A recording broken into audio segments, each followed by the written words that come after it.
అండి welcome back to my channel. ఈ recipe చాలా మందికి తెలిసే ఉంటుంది. తెలియని వాళ్ళ కోసం సింపుల్గా చేసుకున్న ప్రాన్స్ పులావ్ ఎలా చేయాలో చూద్దాం. 30 మినిట్స్లో మొత్తం ప్రాసెస్ అయిపోతుంది. ప్రాన్స్ని ప్రాపర్గా క్లీన్ చేసుకొని పక్కన పెట్టుకోవాలి. లేకపోతే సూపర్ మార్కెట్స్లో దొరికి డివైన్ ప్రాన్స్ని తెచ్చుకొని పెట్టుకోండి. ఒక గ్లాస్ సోనా మసూర్ రైస్ని ప్రాపర్గా వాష్ చేసుకొని పెట్టుకోవాలి. ఇప్పుడు కడాయిలో కొంచెం నెయ్యి నూనె వేసుకొని గరం మసాలా దినుసులు వేయించుకొని ఇంకా పొడుగ్గా తరుక్కున్న ఉల్లిపాయలు పచ్చిమిరపకాయలను కూడా యాడ్ చేసుకొని సాల్ట్ వేసుకొని మగ్గించుకోవాలి. ఇవి మగ్గిన తర్వాత ఒక స్పూన్ అల్లం వెల్లుల్లి పేస్ట్, ఒక స్పూన్ గరం మసాలా పౌడర్, ఒక స్పూన్ కారాన్ని యాడ్ చేసుకొని మసాలా మొత్తం ప్రాపర్గా వేగిపోయినాక సన్నగా తరుక్కున్న 2 టమాటోస్ని సాల్ట్ వేసుకొని మగ్గించుకోవాలి.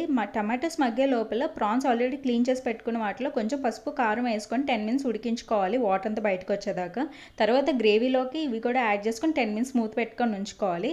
ఇప్పుడు ఒక గ్లాస్ సోనా మసూర్ రైస్కి 2 గ్లాసులు వాటర్ యాడ్ చేసుకొని వాటర్ బాయిల్ అయిపోయినాక రైస్ని కూడా యాడ్ చేసుకొని 20 మినిట్స్ లో ఫ్లేమ్ మీద కుక్ అయితే పులావ్ రెడీ అయిపోయినట్టే. స్క్రీన్ మీద కనిపిస్తున్న ఛానల్ కింద ఫుల్ వీడియో ట్యాగ్ చేస్తున్నా, ప్లీజ్ వెళ్ళి చూడండి. మీకు అన్ని వీడియోని ఇస్తే ప్లీజ్ లైక్, షేర్, సబ్స్క్రైబ్.